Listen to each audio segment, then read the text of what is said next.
Hello guys, আমাদের স্কুলে পিঠা উৎসবের জন্য আমি পিঠা বানাচ্ছি। দেখেন,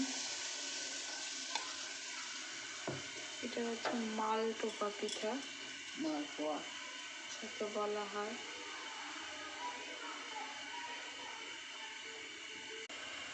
এই দেখেন, লুচির মতো ফুলে উঠতেছে সুন্দরভাবে।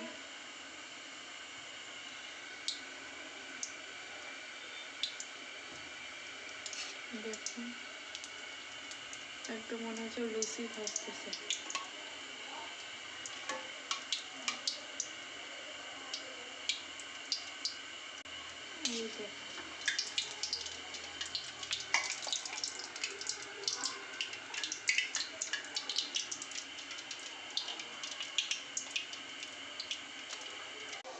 এই যে সে মালপোয়া পিঠা।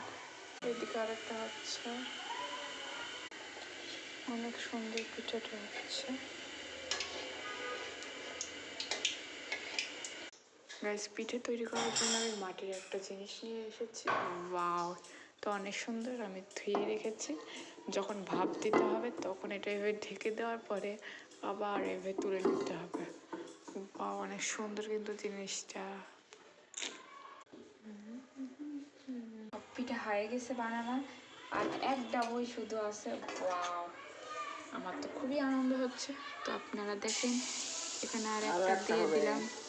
ও, আরও একটা হবে বলে চাষে মুছে একদম হাঁড়িটা সব মিলে আরও একটা হবে গাইস। দেখেন, আর এইরকমভাবে যে লুচির মতো কেউ ফুলাতে পারে আমি তো ভাবতেই পারিনি গাইস। দেখছেন কত সুন্দর লুচির মতো ফুলে যাচ্ছে। এটাকে বলা হয় তেল পিঠা বা মালপোয়া। আপনারা কখনো এইভাবে ফুলাইছেন guys?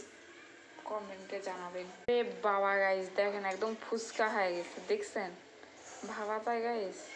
Oh my goodness guys, দেখেন এখানে আমি ছেড়ে দিলাম। ওয়াও, ওরে বাবা গাইস, কি সুন্দর ফুললো। আবার এটা লাস্ট পিঠা আমাদের, কারণ সব পিঠা হয়ে গেছে। এটা একটু বেশি কড়া করে ফেললাম। তো দেখেন, একদম গোল আলুর মতো গাইস। এটাও এখন তুলে ফেলবো। ওরে বাবা রে গাইস, ভাবা যায়? দেখছেন, আমাদের সব পিঠা শেষ গাইস। Wow, wonderful.